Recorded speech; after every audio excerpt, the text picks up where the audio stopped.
In 2019, Alan and I did a race called the Trans-Selkirks Run in BC. This is a 5-day stage race where you run between 23 kilometers and 38 kilometers, I think was the longest stage, each day for a total of 100 miles. At least that was the format when we did it, but it seems to have changed now because I wanted to go back and look and see if my memory was correct, and I couldn't find the 5-day event. They only have a 3-day event now. Wimps. And I know. The 5-day event was so fun. Initially, I wanted to do it because I just wanted the feeling of running far multiple days in a row. I wanted to see if I could do it. Alan had done a Transalpine run a few years prior, and I kind of had this stuck in my head that I wanted to do something like that. But in the end, I was left feeling impressed by the camaraderie of the whole event, more than the fact that I ended up running over 100 miles in a week. Well, today's book mentions this camaraderie and willingness to open up to strangers across different kinds of endurance challenges.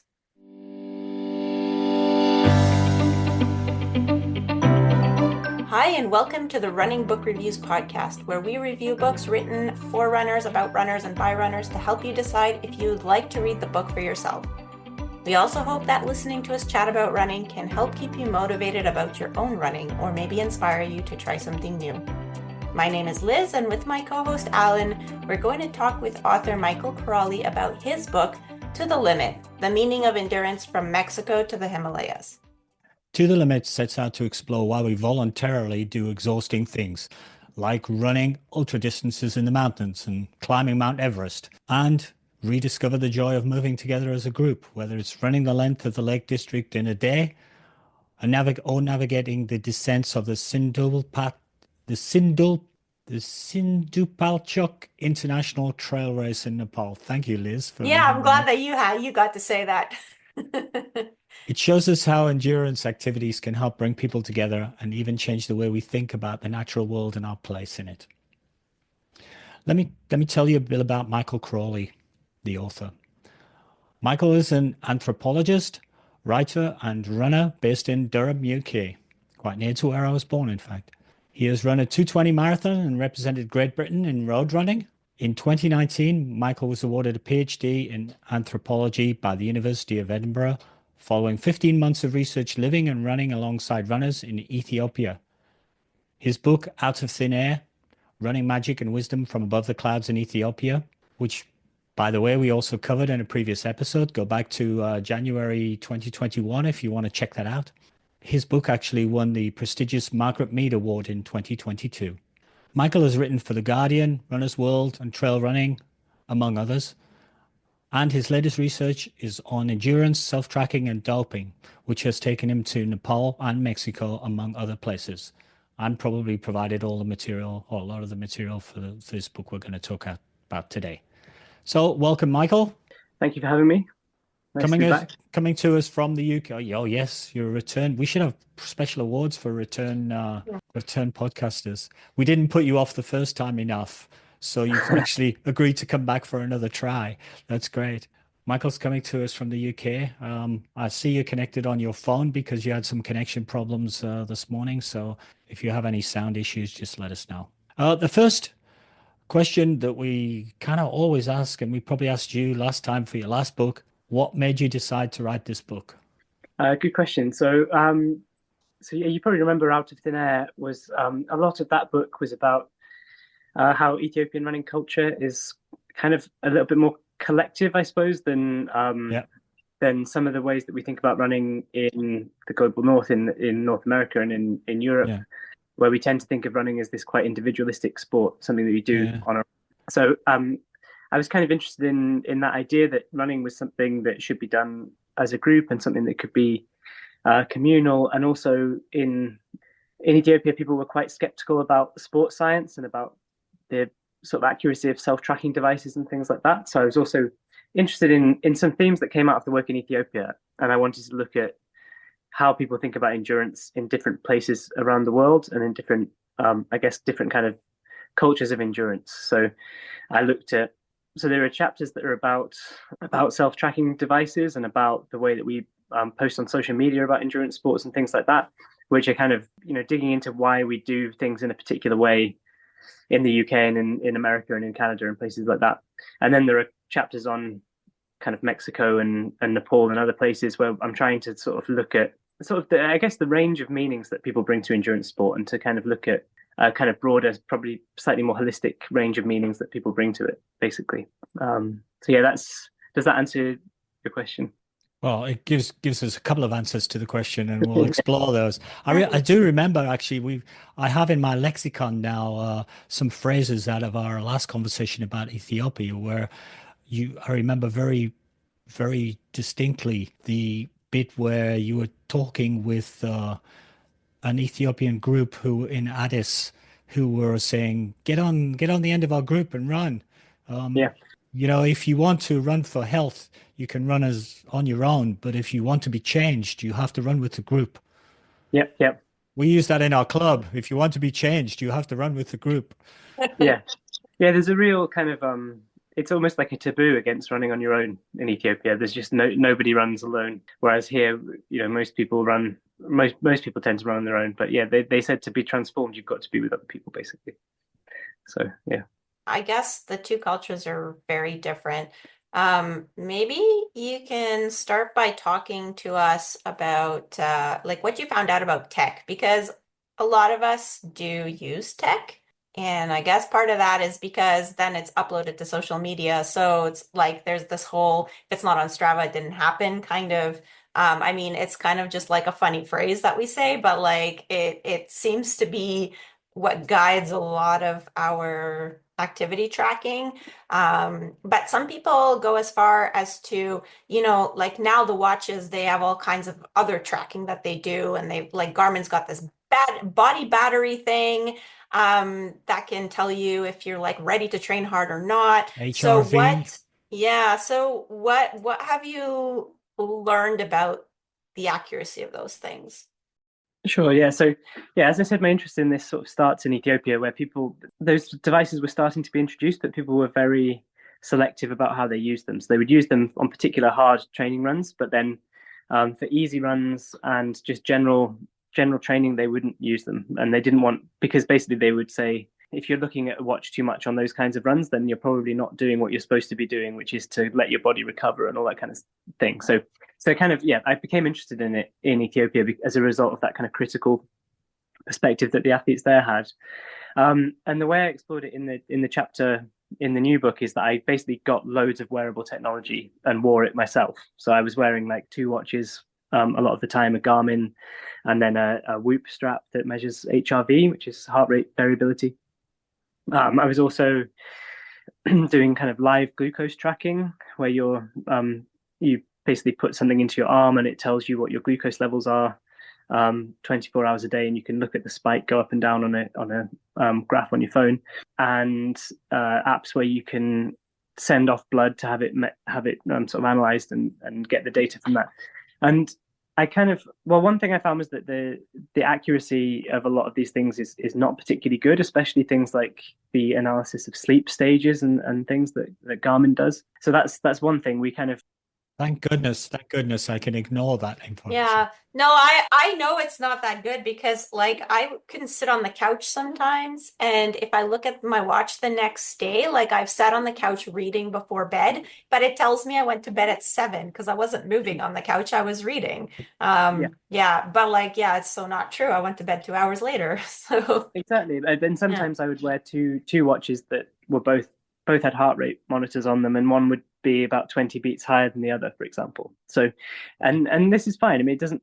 In some ways, it doesn't matter that the watch thinks you're asleep when you're sitting reading, but a lot of people give away a lot of kind of decision making to the device, right? So if people train by heart rate zone and the heart rate monitor isn't very accurate, then you might be training in the wrong zone as a result of that. So there's that accuracy part of it is one thing, and then the main thing that I was sort of interested in was if we allow these devices to make a lots of our decisions for us, then we kind of, this is sold to us as giving us this kind of privileged insight into how our bodies are working and how, and allowing us to understand ourselves better.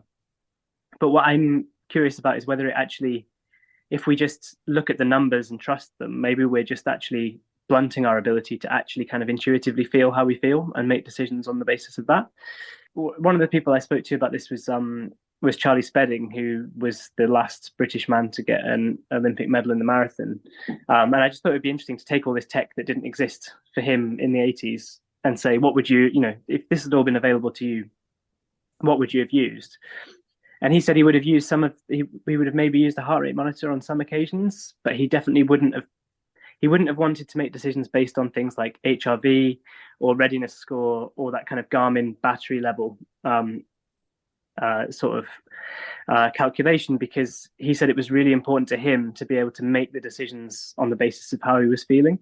So he said he gave an example of driving up to the track in Gateshead one night, warming up to do a track session, just not feeling quite ready for it, basically, and deciding to just put on his training kit again, warm down, and drive home, and then drive through to Gateshead the next night to do it. And he said that having the confidence to make that decision himself was really important to him and to how he felt about himself as an athlete. And that if he just looked at his watch and his watch had said, your readiness score is low, the way he put it was that, I wouldn't have wanted a watch to make that decision for me, basically. So basically the chapter is about, taking a slightly more critical look at these kinds of technologies and asking whether we really need them or how much we should be allowing those kinds of numbers to make decisions for us, basically. Is there a sort of group dynamic thing going on here? And just listening to you, I'm sort of thinking about the benefits of group dynamics and the problems with group dynamics, because if you have watches that are telling you your information, then you don't want to run with a group. You want to run with your watch's advice, or that you want to run to the data. Let's say, I've come here to do this session, this speed, and to hell with it, sort of thing. That's the best for me. So then you don't go into the group dynamic where you come along and you say, "Oh, let's run together for most of the run," and get the benefits of that we see the Ethiopians getting to some extent. We're then doing that to our detriment, and then we're trying to put the group dynamic back because somewhere in the back of our hindbrain we're going, no, we're group animals and we should run together. And so then we go on social media and list all our Strava data off our watches and group back together to try and get that feeling back. Is there something going on there? Yeah, I don't know. It's definitely frustrating if you go for a run with somebody who does run according to heart rate and you're going, you're moving along well together and just chatting or whatever, and then their watch beeps because their heart rate's gone slightly too high and you have to slow down. And it's like, well, as you say, you can't run to two people's heart rate at once. So it does kind of disrupt that kind of dynamic. And then whether social media, I think a lot of what I've kind of tried to emphasize is that there seems to be something really important about actually physically being present together, moving together through the world, and often in rhythm with each other. So in Ethiopia, people would run literally with their footsteps in time with each other. That seems to create unusually strong connections between people. I don't think social media does that, really. You can go on and read about what other people have done running wise, but I don't think it gives you the same feeling of connection to somebody as actually running with them. No, I agree with you. Yeah, but I'm just wondering whether that's our reaction to Yeah, maybe that's what we're trying to get back to it. But also a lot of social media seems to be, it's about what Strava really is doing is kind of ranking people according to how often they've run around a loop or how quickly they've run. So it's actually about it's about creating competition rather than creating collaboration a lot of the time, even though people use it obviously to give each other kudos and encourage each other. Because it's all quantified, it tends to be about ranking people against each other, I suppose. Yeah, I guess it can start off as a good thing because like at the beginning it could be kind of motivating because you run further and further each time. But then once you're at a certain level, like your year has seasons in it, and so like you're not gonna be running as many kilometers when you're off season than when you're marathon training. And then so like do you think it kind of sets people in heading towards this trap of having to or thinking that they need to keep their mileage up all year round or be like super fit the whole year, which is like actually impossible? Yeah, probably. And it also means that I think we've got this very strong sense that everybody has everyone's so different that they need this very specifically tailored training to them. And I'm not sure that that's necessarily the case, because in Ethiopia, people just did the same. They'd have a big group and everyone would basically be doing the same thing. So there was an interesting anecdote that I sort of recount in the book with the coach Renato Canova, who's a famous Italian coach who works in Kenya a lot. And he said he would give sometimes this session to athletes of just running basically hard for an hour at a particular pace. And he said if he told a group of European runners that they had to run for an hour at 3 minutes per kilometer, for example, and they didn't think they could do it, what they would do is they would all do it individually at the pace that they thought they could do it. Whereas if he told a group of Kenyans that they all had to run for an hour at 3 minutes per kilometer, what they would do is they would all run together, and they would just run at 3 minute pace for as long as they could, and then they would drop off as they couldn't handle the speed. So that's just two different mentalities, basically. One which really privileges the individual as having to have everything tailored specifically for them, and one where it's more about using that kind of group dynamic to its advantage, I suppose. Is one better than the other? I think the Kenyan approach makes more sense to me, really. But I don't think one is necessarily better than the other. And I'm not saying that we should just throw away all these kinds of self-tracking devices, because I know how much people enjoy uploading things to Strava and analyzing that kind of data themselves and all that kind of stuff, and turning it into sort of a narrative about what they're doing. I just think we should be wary about allowing that kind of technology to make decisions for us, especially because if you think about, it's not really that long since GPS technology was introduced, and when it was first introduced, people were quite skeptical about it, and now it's like nobody really runs without GPS technology. So I'm just trying to think about looking, projecting forward when there are more and more things that we could use to analyze what we're doing.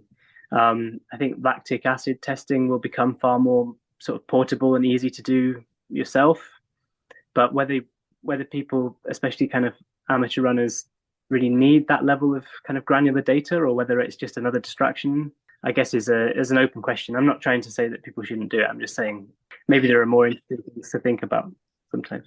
I think personally, my opinion is, do your training based upon your training plan. Have your watch and look at it afterwards. And gather data in retrospect rather than trying to be prospective with the data, whether the data is telling you what to run. No, think about your body and how you're going and how you feel, and try to keep that experiential type feeling that Charlie Spedding obviously had, and then back it up with the data. The elite, you would maybe expect the elite athletes to be using more of this kind of technology than kind of beginner runners and amateur runners, but actually it seems like it's in many ways the other way around. So Emile Keres, who ran 2:06 in London last year, he was the top British finisher. He was probably one of the only people who was running with like a 12-pound Casio watch that doesn't have any GPS capability on it, but he does that deliberately, right? Because he's kind of wanting to run on feel a lot of the time. So it's interesting to see, just to think a little bit about what kind of technologies we need and which ones we maybe don't. We spoke with the guy who's in charge of the Boston training group, Mark Coogan. He's recruiting Olympic athletes, and he has a group of female athletes in particular who are sort of Olympic standard. And he posts videos of them all running as a group often. And he recruits them based upon the philosophy that he'll only take somebody into the group if the rest of the group accept them.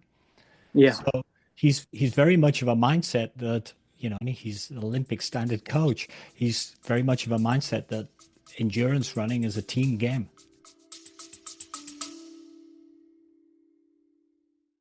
Do you take caffeine when you run? Lots of people do, because it's in gels and stuff. And caffeine's legal, and it's been proven to work. There's actual science that shows that it improves your endurance running performance. And there's anecdotal data from when you have your coffee in the morning and you go for a workout versus when you forgot to have your coffee or you didn't have time and you went for a workout and it was terrible. And the trouble with coffee is there's a lot of liquid just to get your caffeine dose. Yeah, so then you have to stop for the bathroom mid-workout. Very impractical. which is where Caffeine Bullet comes in. What's Caffeine Bullet, Liz? It's a caffeine supplement. It's wrapped up like in a candy. So, and it tastes like candy. And you can get 100 milligrams or 85 milligrams, which is about a cup of coffee, but without the liquid. So we've tried the mint flavor and the chocolate orange flavor, and they're both pretty yummy. If you want to try them for yourself, we do have a 20% off discount code. So go to the link in the show notes and you can check out what Caffeine Bullet is and get your 20% discount. Pretty generous. It is pretty generous. And we'll get a small benefit, so you're helping out the Speaking of which, back to the podcast. Yeah. Yeah, and I guess that comes a lot from in the American tradition of cross-country running as well, being a collegiate sport that is very much a team sport. I guess that then feeds into the post-college elite teams where they do. I think that kind of team mentality is definitely there in the US and also in Japan where they have corporate teams that all train together as well. So I guess it's about recognizing that and looking at whether we can make sort of more amateur running or like running at a slightly lower level also, encourage people to create those kinds of group dynamics as well, which I know people do through running clubs and things. But it's just, I guess I'm just emphasizing the importance of that kind of connection that people can make through running. So the other thing that you touched on in your book is social media, and in particular social media and elites. So, I mean, I follow a few elites on social media, like Sarah Hall, and but you mentioned in your book that the landscape has changed for them, and now a lot of them are like required to post to social media. How has that changed? And is it like is it like that in Europe as well? Like is it just the way that companies are the things that they're requiring, and that's just one of them? Yeah, so basically, this was actually a kind of a lockdown project for me where I couldn't go to Ethiopia as I wanted to. So I basically did a load of Zoom interviews with elite runners about how they use social media, because obviously during lockdowns, especially, there were no competitions. So everybody, elite athletes had to kind of pivot towards making money through increasing their social media profile to a certain extent. But basically, what's happened is that for all of the brands, there's a real emphasis on how much people post on social media now. So it's kind of like, to a certain extent, it's about how fast you can run, but it's actually the kind of contract that you get as a professional athlete is some kind of combination of how fast can you run and how many followers do you have on Instagram, for example, or how many impressions do your posts get on Instagram. So I was interested in that because often we think of endurance athletes as these kind of quite living this sort of monk-like existence where they're kind of a little bit detached from society and they don't have to, they can try to be away from all the kind of distractions of doing these kinds of things like posting on social media. So I interviewed a load of people, elite trail runners, marathon runners, various other cyclists, about how they felt about having to update their social media all the time, because often it's also in the contracts with brands that say, there's the requirements for posting a certain amount of times. And basically what they said was that, one, their screen time was much higher than the amount of time that they spent training. So people would talk about screen time being 5 hours, 6 hours a day. And pretty much everybody that I spoke to said that they experienced it as a form of work that they didn't want to have to do, but that they had to do, right? And a form of work that is often quite intrusive, because if you're injured or you're ill or you're going through a difficult time, it seems like people actually really like reading about that. So they'd be encouraged to post about periods where they're feeling particularly vulnerable, but that doesn't necessarily mean that that's what they want to be doing. So there's really this sense that people have to be quite transparent about what they're doing, really quite open about how they're feeling about their running, and that's, I think, there are some people who really enjoy doing that, and that's fine, but for a lot of people they don't really enjoy doing that. And then I find it interesting because so many amateur athletes who aren't being paid to use social media then mimic the same kinds of posts that the elite athletes make who don't want to be doing it. So it's like, it's just kind of interesting that there's this, again, it's like taking a slightly critical take on social media use, but also recognizing that for some people it's really inspiring, obviously, and everything as well. But it has changed the kind of funding of athletics and of running in particular has gone from being mainly about performance to being a lot of it being about how you can create this kind of public persona on social media. And what about the athletes in Ethiopia and Kenya? Like, are they subject to the same kind of rules, or are they free to do what they prefer? Well, most of them don't use social media very much because there's slightly less of a culture of doing it, and also they're not they haven't really had the kind of training or the kind of media training to do it. So I think the main effect is that their contract because posting is part of the contracts now. I think the main knock on effect is potentially that Ethiopian and Kenyan athletes make less money. Basically, if everything moves towards this model of people getting paid on the basis of how good they are at posting on Instagram rather than how good they are Yeah. at running. Yeah. They're better runners and poorer media stars. Yeah, I mean, you can be if you're a 2026, 27 athlete and you're British or American, you're getting paid an awful lot more than if you're at that level in Ethiopia, because you've got the public profile to sell running shoes and things, basically. Which is just, I mean, that's just how things work. But social media exacerbates it, I think, a little bit. There seem to be other inequalities too, in Ethiopia and Kenya, as you mentioned in your book that they get drug tested, Yeah, but they don't necessarily get, the results of their blood tests, which could actually show things that are happening with their health. So, I think in your book, you explain that there was one athlete who was severely anemic, yeah, and the tests would have showed that, but he didn't have any access to the results of those tests, and nobody told him. yeah. So that's kind of about it's kind of connected to the stuff on tracking, I suppose, in the sense that yeah, people are having to give loads more data up about themselves in the form of blood tests and things in places like Ethiopia, but they don't have access to sports doctors or the kinds of kind of portable blood testing kits that athletes in the global north use. So it's just basically about how those kinds of anti-doping regulations are very much formulated for to be navigated by athletes in the global north who speak English and are very tech literate, because you have to update the system about where you're going to be for an hour-long slot every day, sort of 365 days of the year. You have to be able to log into the system, update it, speak English, and all those kinds of things in order to actually to satisfy those kinds of anti-doping regulations.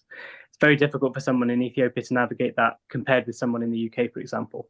And then I was just looking at inequalities in access to the kinds of data that people think are really important, like blood tests and things, because for that example was a particularly good Ethiopian marathon runner who was giving up all this data about himself, but wasn't learning anything as a result because it's just taken for the reason of kind of surveillance for anti-doping, really, rather than to give him any kind of insight into his body. Yeah, there seems to be a lot of inequality with I mean, you just mentioned the pay scale because they don't use social media really, and then there's also the whole health inequality. Yeah. They don't have the same access. Yeah, there were a couple of things in the book where I think my personal biases and probably most of the Western bias is negative. And reading your book, it sort of enabled me to, I guess, think, okay, it's not as black and white as I think. I Yeah. think generally most people think, oh, the Ethiopians and Kenyans don't have control over their doping regimens. Athletes are getting banned all the time, and the authorities need to get control. And can we trust the times that they're sending? And there's an aspect of that I think is probably valid. But when you describe the how you do a whereabouts information or some testing in a language that is not yours, in a country without infrastructure and without the means to enact what is very much an English-based, westernized process. It's not as simple as everybody's trying to cheat. Yeah, and I think so. I can't really speak for Kenya because I've not spent very much time in Kenya, but Yeah.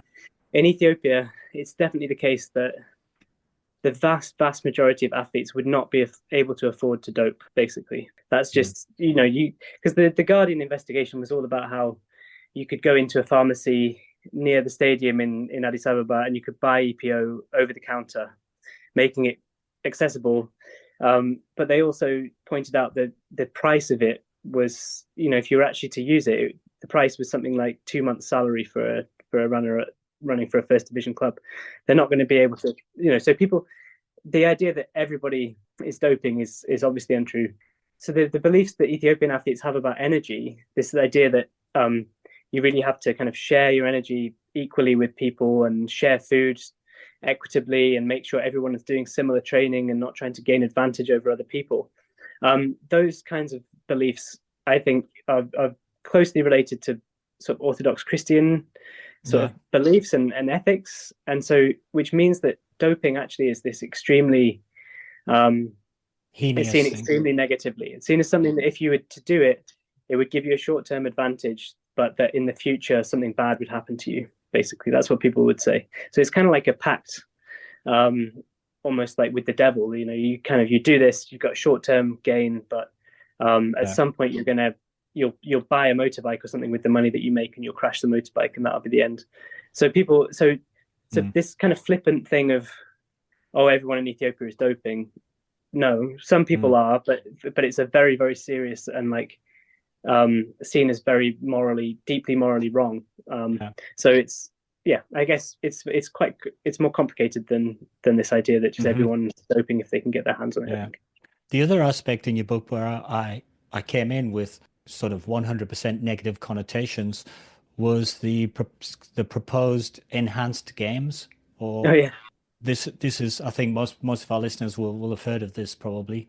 This is the proposition to have sort of Olympic type events where people in a controlled way are allowed to take what are currently banned substances or use processes that are illegal, but in a controlled way. And I thought, well, that's just terrible. That's just a big money grab and putting people's lives at risk. But in fact, your book suggests maybe there are some aspects that are developmental. well, yeah. I interviewed the CEO of the Enhanced Games, Aaron D'Souza, about his kind of vision for it, and there are aspects of it that I have sympathy with. So, including the fact that they're going to make sure they pay all of the athletes fairly. So, they're going to. I think he said they were going to pay the athletes at least $100,000 to compete. If you compare that with the conventional Olympics, where people are often, a lot of the participants in the conventional Olympics lose money going to the Olympics. They have to self-fund, even though the IOC makes absolutely colossal levels of profit. So paying athletes fairly, I think that's great. Um, I think his whole thing is about kind of treating people as adults and saying people should be allowed to make these kinds of decisions for themselves. I suppose he's seeing it as like a separate, as there being, potentially you could have two different streams in sport. One for people who wanted to be able to enhance themselves in some way, and then you keep the kind of traditional version of sport as well. So I kind of keep an open mind to it. The thing that makes me slightly skeptical, I suppose, is that it seems like a lot of the motivation behind it is to try to sort of legitimize the use of these kinds of performance enhancements, not only for sport, but for kind of everyday life. There's this idea that if people watch the enhanced games, they'll see this idea of kind of taking testosterone and other things as being just something that we should do in order to kind of maintain normal functioning in the workplace and things. And I think that's potentially that's kind of a little bit worrying, I think, in the sense that we already work pretty hard. And if we're then expected to take all these kinds of substances in order to make ourselves work even harder, that's potentially Yeah. not ideal. But I kind of, as an anthropologist, I'm kind of curious about this idea of where the limits of the human lie, I suppose. So Yeah. I'm kind of interested to see what happens with the enhanced games, and assuming it takes place at some point in the next year or so. I guess there's a tiny parallel with super shoes.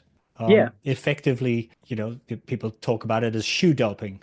So yeah, effectively, super shoes have come in at the top level. They're now controlled, but they are in and they're here to stay to some extent within the limits of the definition. And that what's happened is super shoes have trickled down. So yeah, yeah, now everyone, me included, when I do my marathon, I go, okay, where are my super shoes? I'm going to Yeah. use those to try and set the very best possible time. Yeah, and I think that's a really good example because if what we're wanting out of sport is this really natural sort of expression of what humans are capable of doing, which is kind of the amateur ideal, but if you go back to the 19th century, that's what we wanted to discover, then why are we allowing super shoes?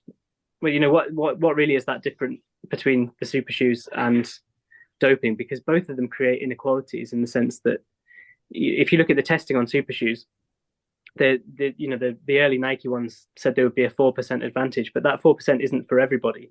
Everyone reacts to them differently. So the same shoe can give somebody a 1% advantage, and somebody else an 8% advantage. So I think what you've got with super shoes actually is this situation where it could potentially, because of the combination of the shoe and an individual athlete's biomechanics, you could end up the shoe actually could decide the outcome of the race more than the athlete. So that's similar, I think, to when performance enhancing drugs determine the outcome of a race rather than the athlete. So yeah, there's a really clear parallel there, I think. But one of them we think is brilliant, and we market it, and everybody wants to wear Yeah. super shoes, and it's like completely accepted. And the other one is seen as like extremely negative and something that needs to be ridiculed and rejected. So it's kind of an interesting, I think. Mhm. So maybe we can switch gears. In the context of this book, you did a lot of these really long runs. So why did you feel like Or you bike wanted rides. or bike rides? Yeah, actually that's probably the most impressive because like I have a hard time sitting on my bike for an hour and you biked 100 miles at night. Why did you end up running these distances or biking? Why wouldn't you just, I don't know, attend these events and sit at the finish line and be available to interview a bunch of people? Uh, so I think that's kind of that comes down to the sort of research methods of an anthropologist, I suppose, that I felt like in order to understand it, I had to be immersed in doing it myself and to be able to a certain extent understand what it felt like to do them. Because if you've been running for 5 or 6 hours, you get into this state where you've sort of lowered your inhibitions to a certain extent and you have really interesting conversations with people.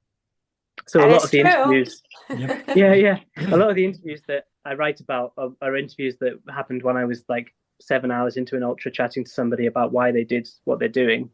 So yeah, I felt like I had to do it myself in order to understand, what it is that attracts people to those kinds of things. I guess, and what I found, I really did experience that thing of you creating this really close bond with somebody even though you've never met them and you just bumped into them sort of in the dark on a fell side somewhere, and then just decided to sort of go along together for a couple of hours of an ultra, you feel really close to them by the time you get to the finish line. Mhm. And so I did one in the Lake District called Lakes in a Day, where you run from the very north to the very south of the Lake District, which is about 90 kilometers.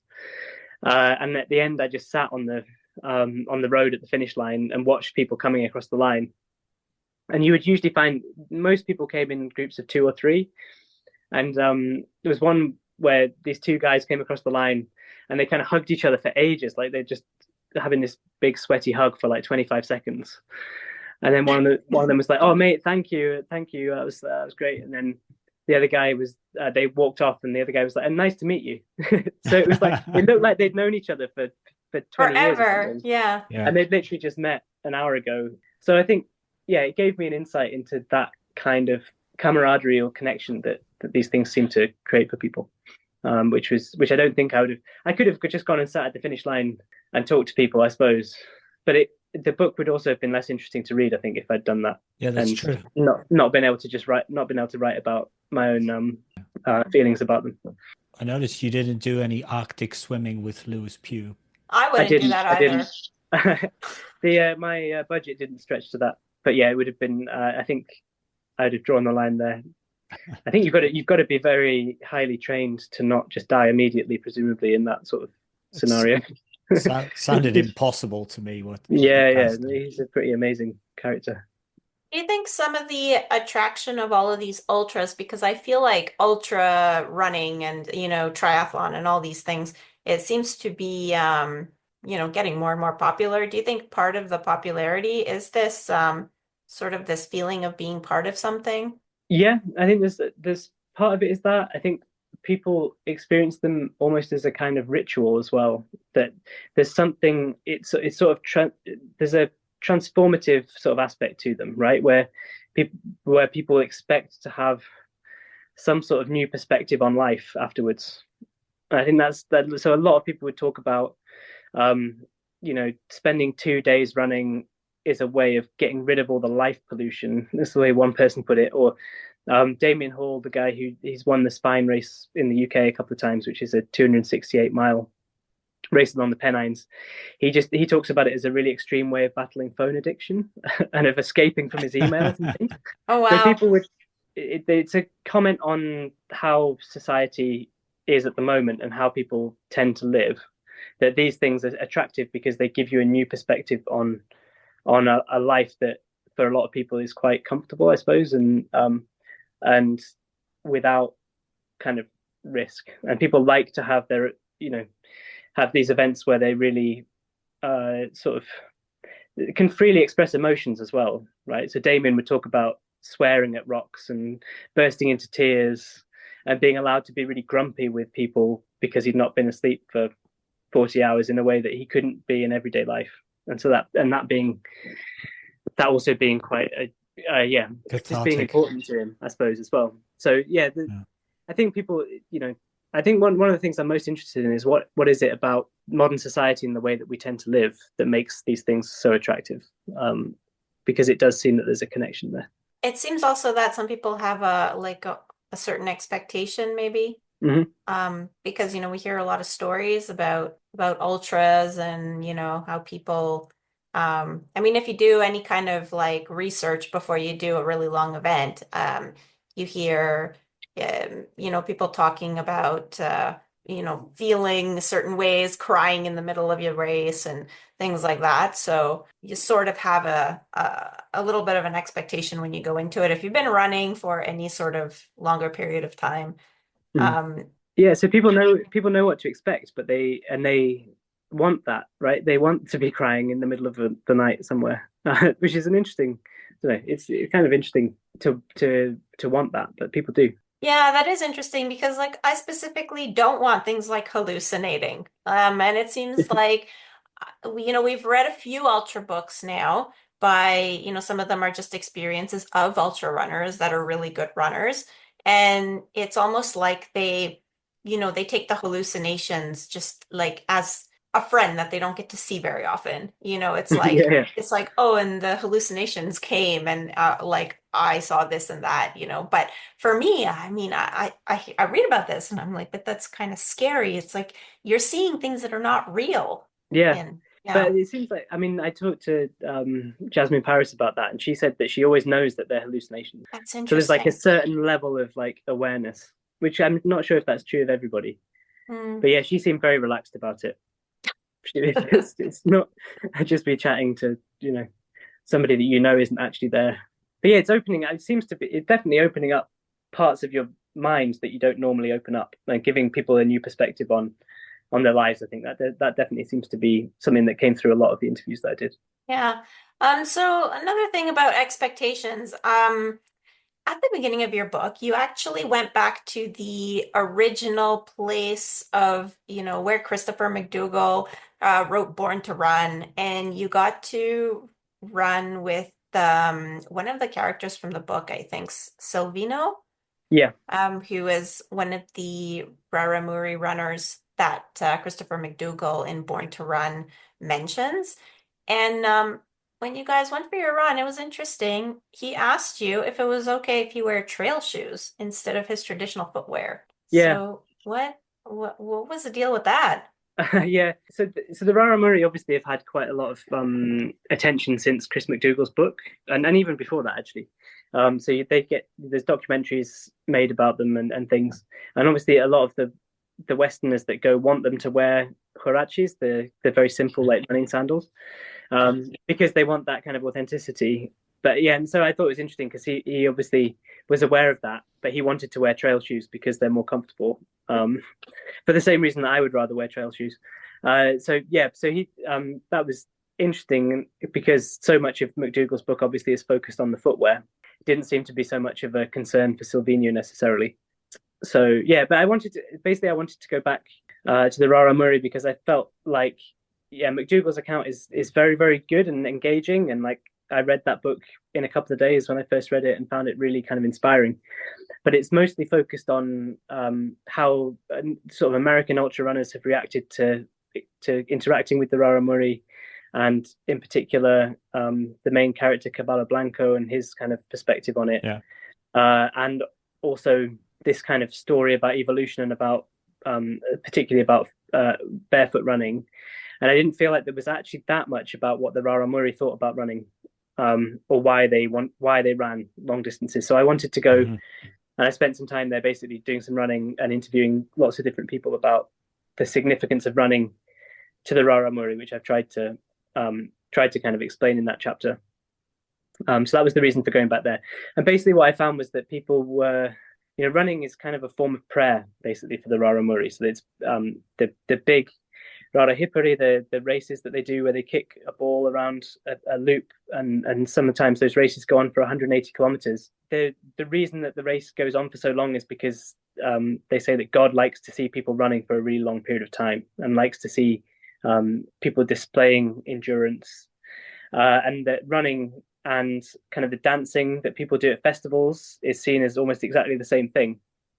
It's about displaying work and displaying your kind of your endurance for God to then potentially reward people with rain and good harvests and things like that. And I didn't really feel like that came through McDougall's book very clearly. So that's kind of what I've tried to emphasize.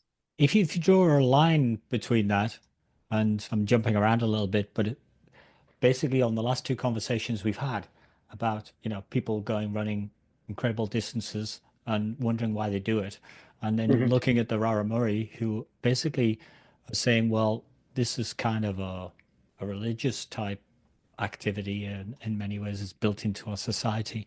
We have a tendency in the West to think about endurance as being physical, but in fact, we also say, oh, 90% of ultra is mental. Yeah, At the bottom line, to what extent are we really dealing with sort of spiritual or moral experiences when we do difficult physical things? yeah.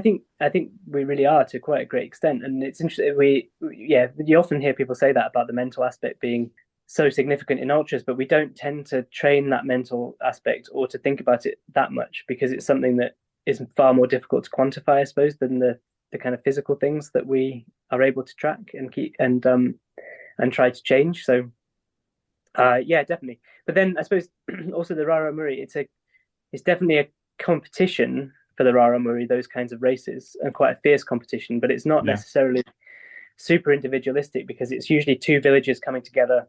There's a lot of gambling that goes on around the races, so people will bet money and horses and various other things on the outcome of the races. But it's very much like one group of people competing against another group. So there'd be two teams of runners, and also the other villagers will often run some of the loops with the people who are actually competing. You have a team of musicians for each side who are also sort of playing music and running at the same time sometimes. Yeah. So it's as much about bringing communities together in particular ways as it is about performance, I suppose. Even though the performances are kind of incredible when people are running 180 kilometers without really that much formal training. That's obviously amazing, but it's not so much about that, I think, for the Raramuri themselves in some ways. I think that's interesting that you mentioned that whole community aspect because I think that's probably the key to having a successful marathon. So, like, we live in Montreal and the Montreal Marathon goes on. It's been handed over to different organizers over the years. Yeah. Um, but it feels like, we have this great marathon. People come from elsewhere to come to the marathon, but the locals just seem to see it as a nuisance because the streets are closed and All right. Yeah. as opposed to a much, much bigger marathon in Boston. And we read a whole book about the Boston Marathon. And in Boston, the whole city comes out for the marathon. Like it's a holiday. I mean, it's not a holiday for the marathon. It's just a holiday and the marathon is on the holiday. Yeah. But it seems like it's such a big success and they can close streets for like 30,000 people and people are happy and they're outside on their lawns and they're supporting the marathon and they're cheering for people and they're like handing out licorice and they're there with their kids. And it's like two completely different things. And it's because like in Boston, I guess they've kind of cultivated it as also beneficial to the community because you have all the charity runners. They bring in a lot of money and they advertise that every year, how much money that like they've raised for different charities that are local that help local people. And so Yeah. it seems like it's a bit, I don't know, running can really bring people together, but I guess it has to be something that's done intentionally. Yeah, it has intentionally, and but also like yeah, there's a certain the things that the organizers often think about are not a bit, that's kind of an intangible thing that's hard to actually make happen. I suppose if you're the Mhm. organizer, it has to come from the people feeling it that it's a community event. I suppose, and I don't know how you would do that in Montreal if the race keeps changing hands, then how you would actually go about creating that sense Mm. of of community involvement. I think it's quite hard to do if it's not already there, maybe. But yeah, it's definitely there in Boston and London for the marathon. It seems like people really are out in the streets, and it's accepted as like a fairly major thing. And yeah, you can see there's definitely parallels between that and the kind of Raramuri community involvement, even for the people who aren't running. But yeah, how you actually create that, I'm not sure. Someone should write a book about that. Yeah. Yeah, Some of it is probably media related in the Western world. Yeah. yeah, Yeah, I think it's about You have to seed the media often enough. One of the positive things they've done in Montreal is they've taken the marathon out of the hands of sort of a corporate for-profit type organization that come from outside of Montreal and given it to some locals that's good. um, who are, and I think that's a step in the right direction of trying to say, it's our marathon and it belongs to the city. And Yeah, definitely. were there some aspects of the Raramuri when you were there that kind of were very different or surprised you with respect to your reading of Born to Run? Just mostly the emphasis on the kind of religious aspect of it, or the kind of spiritual aspect of it, I suppose. Just because that I think there's very little coverage of that in Born to Run. The other thing people talked about was how difficult it is to actually keep the tradition of Rara Hippory going, and part of that is because there are lots more what people call marathones, which is just the word that people use for any other kind of race. So races Hmm. like the one that's actually featured in Born to Run, which is just a straightforward sort of 50-kilometer trail race. Yeah. Because people have started running those and offering prize money, it's kind of taken people away from the Rara Hippory. And they were saying, the pressures of modern life basically also make it really difficult for two communities to spend several weeks building up to a running event like that. Yeah. And then for someone like Silvino, if he's managing to run 180 kilometers, it also means he can't really work for like a week afterwards because he's in bed recovering. So Mm. it Mhm. the modern world is kind of putting a lot of pressure on those kinds of traditions. They also said that they're Silvino and Arnulfo both talk about their school days where they used to basically race each other or in any opportunity, break time from school, after school. The main thing that people would do to entertain themselves was racing and doing mini versions of Rara Hippory and things. And they said that the children now, and especially like teenagers, are just on their phones most of the time. So they're Oh, not doing that. So kind of protecting that kind of culture of running is really difficult for the same reason it is in everywhere. I suppose that there's this problem of young people spending time watching TV and watching their phones rather than actually doing physical exercise. So it's interesting how those kind of concerns are more or less universal. Yeah. Because people would say that in Ethiopia as well. Oh, we're not going to get we're not going to get talents like Kenenisa Bekele again, because that kind of single-minded focus he had when he was a teenager is not something that teenagers can have Exists. now, Yeah. basically. So, yeah, that seems to be pretty much everywhere. People are worried about that. yeah, I think that we talk a lot about like the teenagers and the phones being the problem, but I think it's also a little bit like the expectations of society because it seems like kids are, I mean, I don't have any kids, so maybe I just don't know what I'm talking about, but like what I hear from like colleagues that have kids and that are going to like high school and things like that, it seems like this idea of the kids being multifaceted seems to be so important in the school system now. Like they need to do like volunteering and they should be a member of like some kind of social thing at school and it's like they need to prove themselves like before they're even adults that they're worthy of I don't know like whatever job they're going to have in the future, which they don't even know what that's going to be, but it's almost like they're not allowed to have that singular focus. I mean, that's kind of the impression I get. I mean, I don't know, like when I went to high school, and maybe it was just my parents being negligent, but I didn't choose my high school. Like it was chosen for me. My parents are like, you're going here. And that was just it. Like it was my local high school and grade school. And then the first time that I was like confronted with a choice was we have like a 2 year before you go to university. We call it CEGEP or college or something like that. Mhm. It's like the gap between high school and university. And that was the first time I kind of like had a choice. Um, Mhm. but that even then, like you don't choose the best one that has the best program. You just pick the one that's the closest that you feel like going to. So I don't know. I feel like that it's not 100%. I don't feel like it's 100% just like the kids on their phone. I think that some of that pressure comes from outside and that it's just society's expectations of like well-roundedness, whatever that kind of means. Yeah, yeah, totally. I think that's probably true. And like um, making people think about employability even when they're at high school, rather than letting them just live their lives until they need to really think about that. I think definitely is the case. Even undergraduate students, they spend all of their summers doing internships now, Yeah. Start in a way goofing that, like, off. even when I was a student 15 years ago, there's no way we were thinking about that. We were just having a good time in some. So yeah, I think there's a lot of pressures on young people that aren't just to do with phones. I agree with that. I don't think we're going to solve the problem of the children and social media in this No, podcast. Maybe we No. need not the might point. need two podcasts for that. No, but maybe someone Yeah. will listen and they can change it, or Maybe at they least maybe will. they can change it for Maybe their they own will. kids. I don't know. Yeah. Yeah. Or if Apple want to give us a sponsorship, we'll stop talking about it altogether.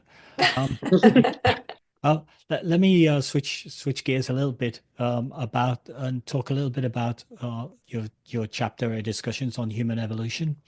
Mm, Um, I was always fascinated to see the video. I think it's on YouTube of the tribe in the Kalahari Desert yeah, doing persistence hunting and running down, chasing to exhaustion an animal. And I always thought in the back of my mind, well, that's kind of dumb. That's a lot of running for one piece of food. But there it is. There's the evidence.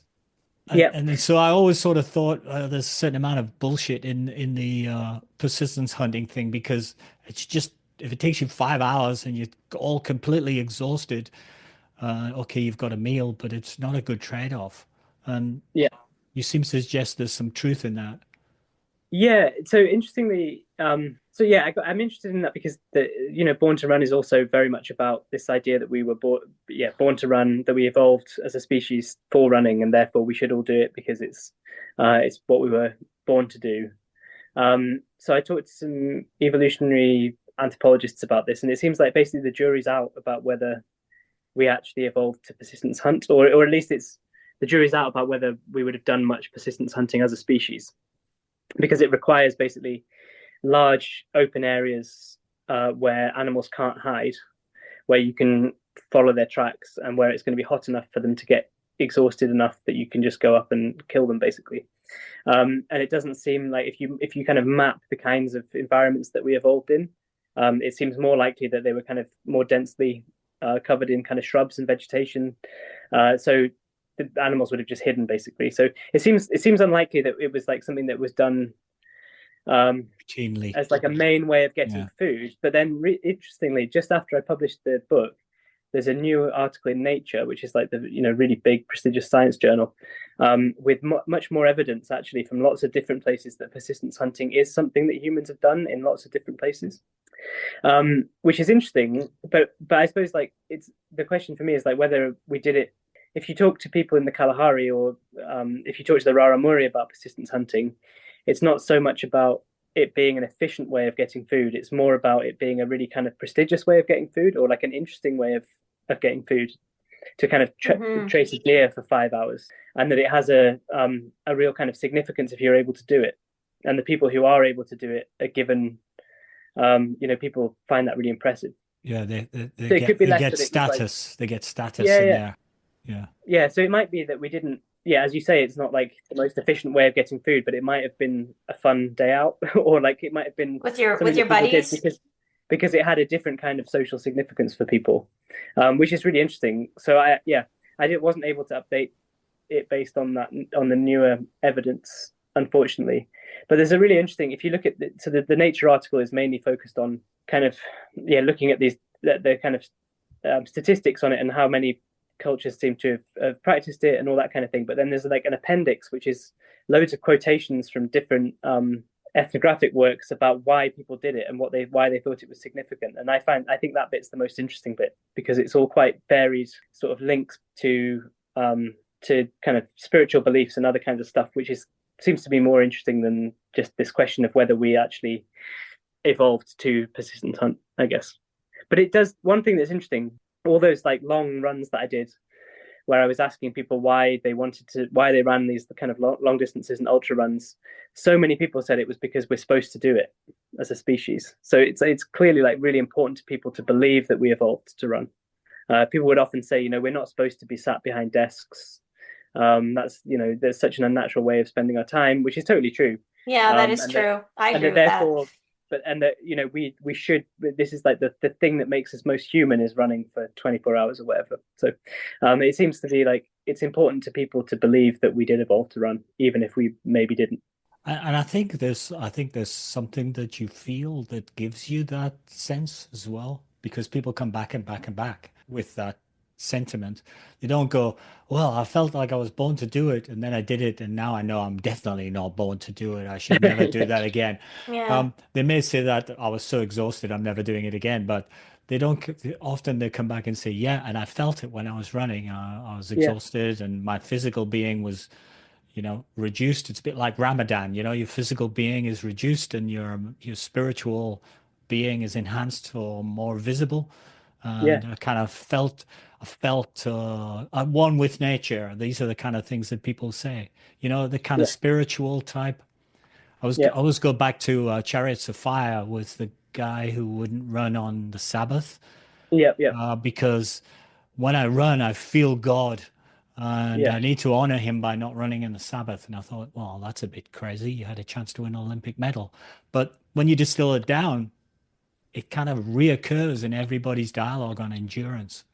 yeah, yeah, exactly. And I suppose that's I suppose part of what my critique of all the self-tracking stuff is also that we seem to be obsessed with measuring all this kind of stuff, and it might be the things that we can't measure that might be the most interesting things, and perhaps all that tracking Yeah. distracts us from the deeper meanings, whether that's it making you feel like you're close to God, or whether it's you feel close to nature, or whether you feel like you're doing something that your body was like inherently supposed to do. I think that's all more interesting than the numbers attached to it all, maybe. Mm. Yeah, I guess the numbers are there at the beginning when the person is, not that interested in running and they get into it for health. Um, It's a and way then of it's a way of gamifying it, I think, to yeah. some extent as Yeah, well. To keep you going.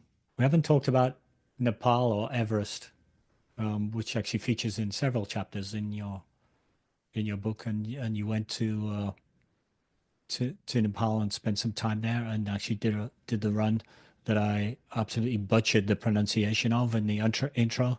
I'm going to go back and have I a might look. not be much better at. I think it's Sindhupalchok, Sindhupalchok, yeah, something like um, that. which sounded like an incredible race in itself. You actually met Mira Ray, who's quite well known. Yeah, in ultra running within the community. Tell us a little bit about your time in that race and talking with Mirror Ray. Sure. Yeah. So yeah, I went to see Mira has an NGO, which basically supports young female athletes who wanting to become trail runners, basically. But she also does loads of kind of life skills training with them, teaches them English, all that kind of stuff. So I went to see her there and talked to her about running, and then I went to do this race in Sindhupalchok, which is it was originally created to raise money for survivors of the earthquake that happened. It's basically in the same region as the big earthquake that happened a few years ago. So it goes. Yeah. So there was like evidence of like mudslides and all kinds of stuff on the route of the race as well. And yeah, just a really just amazing landscape there, basically, and some kind of crazy ascents. There was one bit where we basically were walking up stone stairs for like 1,500 meters of virtual ascent, which is took a long time. But yeah, really, really interesting race to do. And just yeah, very much.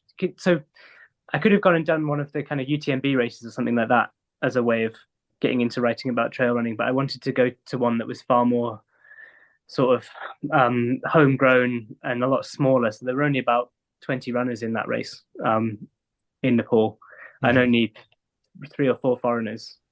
But it was, yeah, it was really, it was a great experience. I got lost a couple of times because the children take the little ribbons that mark the route. Oh no. Yeah. The race. I've So that made it quite actually interesting. experienced that. I did a run myself. I did the Manaslu Trail Race, Oh, did you? Cool. organized by Richard Bull and Lizzie Hawker, Yeah. Oh, um, cool. over a number of days, and we got lost several times. It was really cool because I wasn't one of the quicker runners, so but I actually got into first place several times, because the quicker runners would get lost and then they'd backtrack, and then you'd meet about 10 people all backtracking onto the track. They go, "What are you doing?" "Oh, we've lost the track." And then you come across some kids all waving the ribbons. Yeah. Good timing. Vera Ray seems to be like an extra, just a great human being.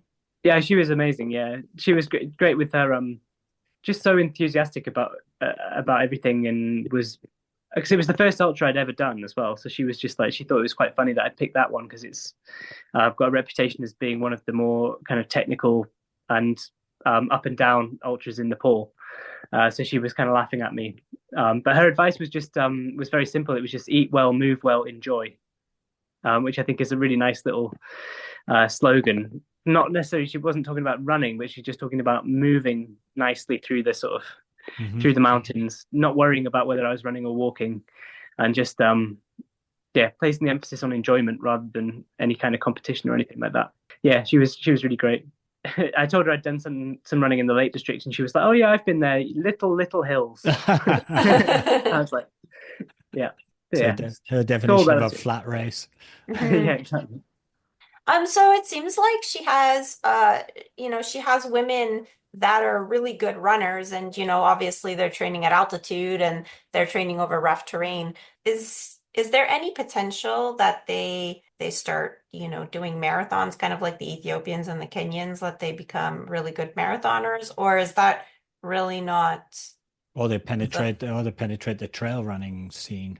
They become UTMB competitors. Yeah, that's what they're more interested in because for them the role model really is Mira and her success in the UTMB race and things like that because there's not a comparative. They don't have any top athletes who've run well in international marathons really from Nepal, so they're kind of they want to get abroad and run in the big international trail races and potentially get sponsored by sponsors like Salomon who sponsor Mira and things. So, but I think there's some frustration there in the sense that you've got a lot of people who could probably compete relatively well at the big kind of European ultras, but it's very difficult to get the money together to get people to races, and it's very difficult to get visas as well to European countries. So at the moment, there's not many Nepali Hmm. athletes who are actually able to go and compete abroad. I would imagine one of the issues is that they're all very shy as well. So it's hard to get them to develop their profiles. Yeah. Not because they're not great runners, because some of them are amazing runners, but because they're quite timid and they're quite deferential and often, Yeah, which kind of particularly to the girls. it's the same problem as I kind of allude to in the social media chapter as well, right? That a lot of I think trail running far more than road running as well. The kind of financial model of it as a sport is a lot of it's to do with basically athletes also being influencers and being able to sell shoes and other things through their social media profiles. So most of the top athletes who are sponsored by those companies, they're very good runners, but they're also really really good at creating content. And most of the Nepali athletes and also Ethiopian and Kenyan runners just aren't quite. They haven't had the training to do that yet, or maybe it's a case of providing that kind of support for people to produce that sort of thing. Because I'm sure lots of people would find it really interesting if it did exist. But yeah, I think that's also a barrier. I know when we were in Manaslu, one of the things that Richard and Lizzie did was get some local runners to come and they were all girls to come and give us guided training runs before we started Oh, in cool. in Kathmandu. And the idea was really to have them practice their English a little bit with us and also bring them out of their shells, show leadership qualities and public speaking to some extent. Yeah, that's the sort of thing that Mira also does with her foundation. That's the kinds of skills that they're trying to give people, and yeah, English speaking as well, just to allow people to go to races and do an interview and yeah, be able to participate in all those kinds of sides of things as well. Yeah, it depends on kind of on funding and getting brands interested, I suppose. But it would be great to see more Nepali athletes, I think, in races in Europe and North America at some point. Because they seem to have a big pool of athletes because even the ones that don't run, their lives are in the mountains, carrying heavy things up the mountain. So they're all very fit. And there's probably a lot of them that could have some potential. Yeah, yeah, and a lot of young people from those kind of hill communities also try to get into the Gurkhas, or they train for like the Singapore police force. Those are kinds of really prestigious employers for young men in particular. And the training that you do to try to get into the Gurkhas turns out to be extremely good for becoming a trail runner because it's basically running up and down hills, usually carrying lots of weight on your back. So they're that was the way Lopsang, who's the runner I got to know quite well, who took me out for training runs and things from Kathmandu. That's how he got started in trail running, and he was just doing well in races basically on the basis of trying to get into the Gurkhas. So yeah, there's a big pool of potential, Hmm. really good trail athletes and people who are used to running up and down hills just to get around from a very young age. So in terms of like descending those mountains, like I didn't see the top Nepali athletes disappeared incredibly quickly at the start of that race. It started on a steep downhill section, and that yeah, there's a lot of practice has gone into being able to do Yeah. that. They don't have fear going down and on technical No. terrain like we do because Yeah, they've been doing it their whole lives. yeah, exactly. The other thing you did while you were in Nepal is you spent some time talking with the Sherpas and Everest expeditions and the endurance factor within the Sherpa community. Yeah, so yeah, I was interested in doing that because I think, in the same way that we maybe have certain preconceived ideas about what Ethiopian and Kenyan athletes are like. I think we have similar ideas about the Sherpas, and there's this assumption that because people grew up at altitude, they actually find going up Everest really easy, and that's just not the case. So, the Sherpas who take people up Everest and who work on the big mountains like Manaslu, they've gone through this really lengthy process of working as guides normally, and then training at the Nepali Mountaineering Institute and getting increasingly more advanced qualifications. And they talked about how the first couple of expeditions they did at really high altitude, they really, really struggled with the altitude and things like everybody else. So I was trying to just kind of push back against this stereotype that it's really easy for Sherpas to go up mountains, and they find it easy to be at high altitude. And then yeah, it was really interesting talking to them about so their work is basically trying to make sure that they can get Western clients to the top of Everest without them dying, basically, and then get them safely down again.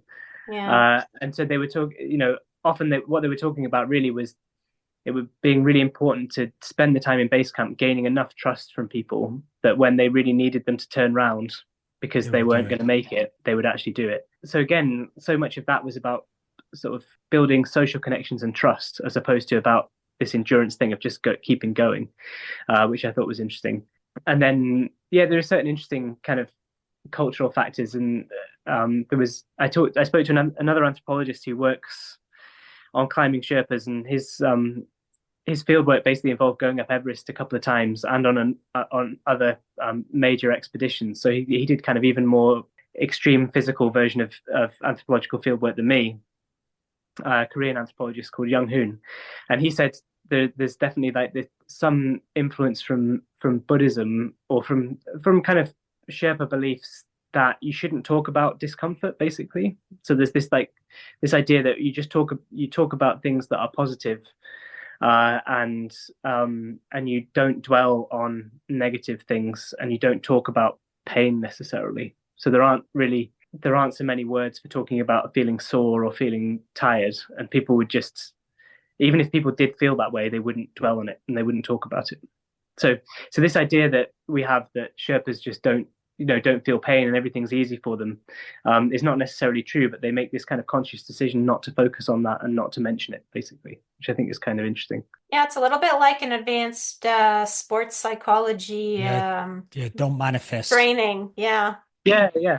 It's like sports psychology, but that's not how they would think of it. It's like part of the way that people are brought up and taught to act, I suppose, as opposed to it being like a conscious decision. But it seems like that's potentially quite an important part of how people how people deal with things. I was surprised by how badly they're treated sometimes by Westerners. Even though they're these, they're super educated, they're basically responsible for the lives of people that they bring up, and they will like oftentimes put their own life at risk in order to try and get people back down off of Everest, and they'll even carry people down and then go back up for their equipment or whatever, which is it's impressive, but then you have people that like come along and they don't, they don't want to pay them, or like they don't want to listen to them.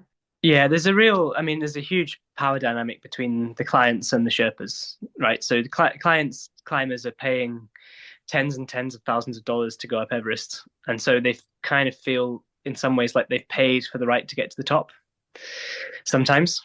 So so then it becomes difficult for the Sherpas to persuade them that they need to turn around, and they need to turn around because otherwise they're endangering not only their own life but a lot of other people's lives as well, right? So that becomes difficult. One of the guys that I interviewed was supposed to go to Manaslu actually and had cancelled the expedition because the client that was supposed to be going with him was insisting on paying him half of the money up front and half if they got to the top. And he said, That's a bad dynamic.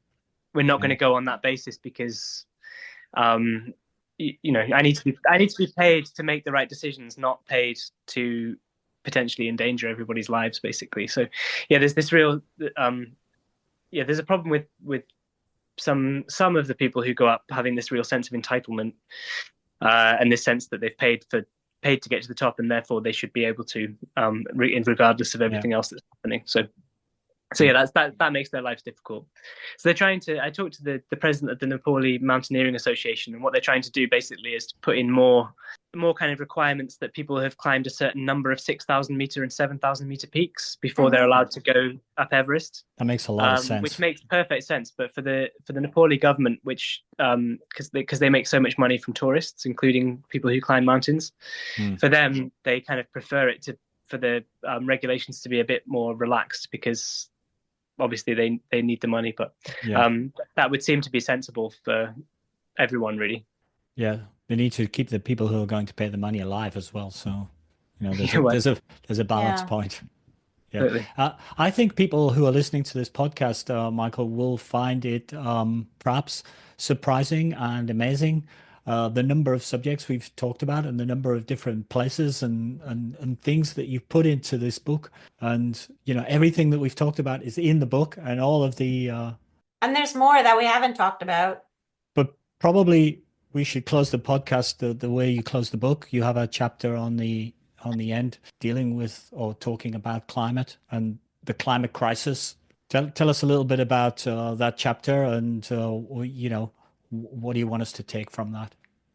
Sure. So yeah, the last chapter is about basically how quite a lot of people who are doing endurance sport, especially endurance sport in fairly extreme environments, in the mountains or like Lewis Pugh swimming in the Arctic and things.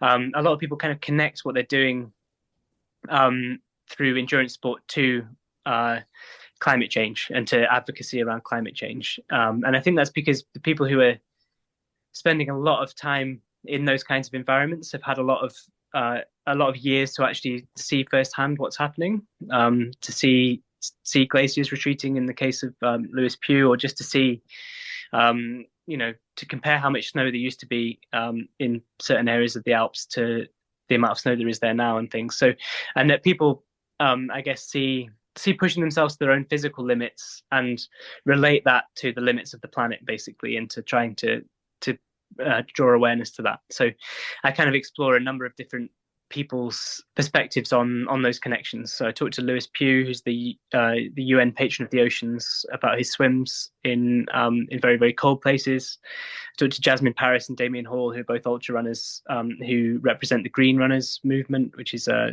movement of runners that are trying to reduce their carbon footprint and draw attention to the environment. And basically what they were saying is that it helps if you can, in the same way that for the Raramuri, connecting their running to some higher kind of spiritual meaning helps them with what they were doing. They were saying that if you've got this kind of broader purpose that you can attach doing something like running an ultra to, like climate change advocacy, having some sort of broader meaning also helps to motivate you and things as well. So it just kind of explores those kinds of ideas. But on a more mundane level, I think that doing these kinds of endurance sports that get us out in the outdoors and in the mountains and by rivers and all those kinds of things, it just spending more time in those kinds of environments makes you more likely to want to protect them, I think, on a more mundane level, which I think can only be a good thing. So finding more ways to allow people to do that is good, and if we can encourage people to use their running and cycling as a way of getting around rather than driving, and to building physical activity just into our everyday lives in the way that people like the Raramuri always have, or the way that hunter-gatherer people always have. There are things that we can learn from our past as humans that might actually make life more interesting and enjoyable today. So I definitely feel, from my perspective anyway, if I run to work or I cycle to work or I run to the shops to get a few things and run back, I return in a much better mood, feeling much better about it than if I drive. So Yes. it's about, so building these small things in rather than seeing training as something that is this very separate thing can be really good, I think. Yeah. I think when I was a kid, so my parents didn't drive, they still don't drive. So biking was a mode of transportation. It was not a sport. Yeah. Running was a sport. So it's interesting though how we separate things. I don't think I'm getting my bike out today. It's -15 and snowing. Oh, is it? Yeah. We've got snow here in Durham actually as well. It's only a small dusting, but it's definitely not -15. But yeah, I don't blame you there. So where would you like to direct people to get a copy of the book? Oh yeah, definitely it'll be on Amazon, but hopefully also in some other online bookshops. I'm not sure. And then there's also an audiobook though, which is obviously available everywhere. I think a lot of people listen to Out of Thin Air anyway as an audiobook because it meant they could listen to it while they were running and cycling and things. Mm-hmm. So that's available from anywhere. There's a Kindle edition, obviously, that is available anywhere as well. And then for anybody that's local to you that's listening in the UK, are there any local bookshops that you want to maybe send them to? Yeah, it would. It's definitely in most branches of Waterstones at the moment. I think if they're in Durham, they could buy it from Collected Books, which is a great little independent bookshop. But yeah, that would be yeah, all good retailers. Hopefully, I don't really mind where people buy them. Great. And then where can people follow you if they want to, see what you're up to? So yeah, I'm on Twitter at mph Crawley, and also now on Blue Sky with the same handle. I'm kind of slowly migrating from no, not Twitter X to Blue Sky, and also on Instagram at Mike Crawl. Yeah, so that would be the main social media places. I don't post that often, but I'm there. Okay. Yeah, We'll put the link somewhere in our notes or whatever. cool, So lovely. people, and what are you up to at the moment?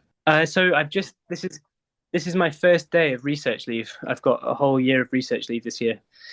So I'm going to be doing some work on the enhanced games, hopefully, doing some interviews with people involved with that, and hopefully going to the games and covering it as an anthropologist. And hopefully, depending on when That's it's actually interesting. happening, Hmm. which would be interesting. And then I'm doing a totally new project, hopefully in a place called Ashington in the northeast, where there are lots of the old mining cottages or mining terraced houses, basically, Yeah. have been bought up by one of the organizations that houses refugees and asylum seekers. That's I'm basically going to go and do a study on kind of integration of refugees and asylum seekers in Ashington.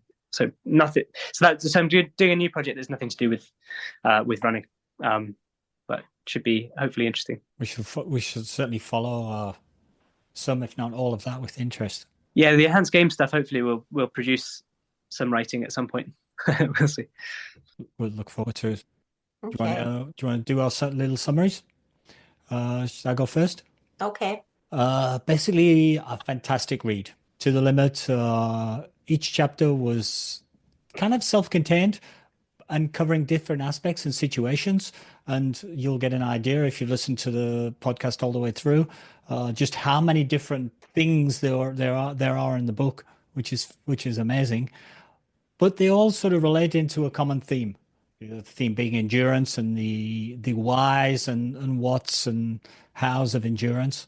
I found the book to be also thought-provoking. It doesn't try to dictate to you and it doesn't try to distill firm conclusions, but remarks some information and then leaves some space for you to form your own ideas, which was, for me, kind of valuable.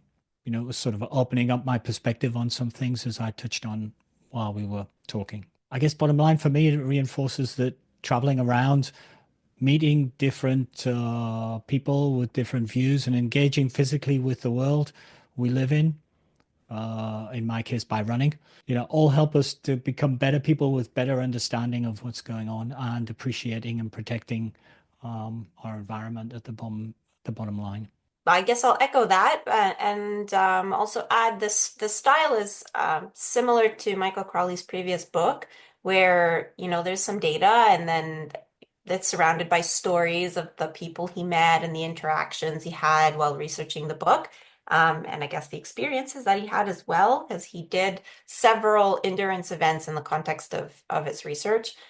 The chapter about technology was fascinating. I mean, I already know that data on my watch isn't exactly accurate, but it was interesting to hear just how different the data can be between models of the same watch.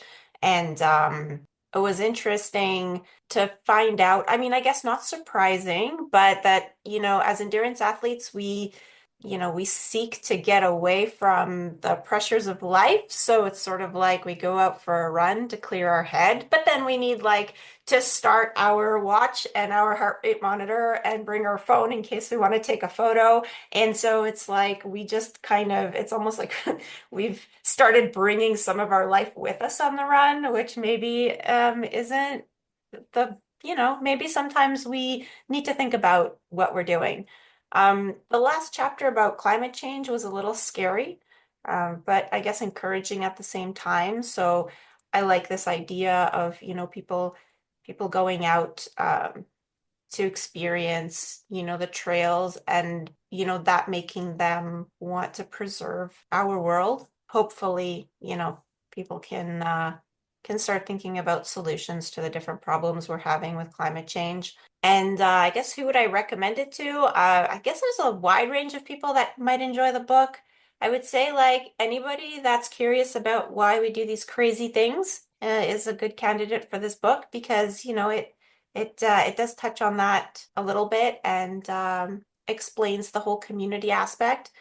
And I guess to a certain degree, people that are looking for some inspiration for their own adventure. In particular, I think the climate change chapter was interesting in that way because it tries to, you know, inspire you to maybe take your adventure to your own backyard because oftentimes we have really great races that are, you know, not that far away and we don't always need to fly to Europe. Well, in our case, we're here in North America. We don't always need to fly to Europe to go and do like some spectacular race through the Alps. We can maybe we can find a Quebec mega trail that's, you know, 3 hours drive from where we live and do that instead. All in all, an excellent book. Go out and get your copy now. If you haven't, if you've got your book certificate that you got for Christmas and you're wondering what to do with it and you haven't read this book, go out and get To the Limit by Michael Crawley. We're just going to do our wrap. We'll just say thank you for your time. We really appreciate it. Thank you, and I'm glad I stayed for the summaries. It was really nice to hear your thoughts at the end, and yeah, glad you enjoyed the book. Yeah, it was great. Maybe see you in another 4 or 5 years. Yeah, who knows? I mean, Next I don't know. edition. It seems to be a recurring theme. So yeah, we'll be looking for the next one for sure. It's about time I did an outro, I think, is it? Thank you for listening to another episode of Running Book Reviews. A big thank you to the publisher Bloomsbury for providing review copies of the book for us, and a huge thank you to Michael for spending time with us today. If you'd like to leave us feedback about how we can improve the podcast, or you want to suggest a book that you'd like us to review in a future episode, please leave us a comment on social media. We are Running Book Reviews on Facebook and Instagram, and on Twitter or X we are reviews_running.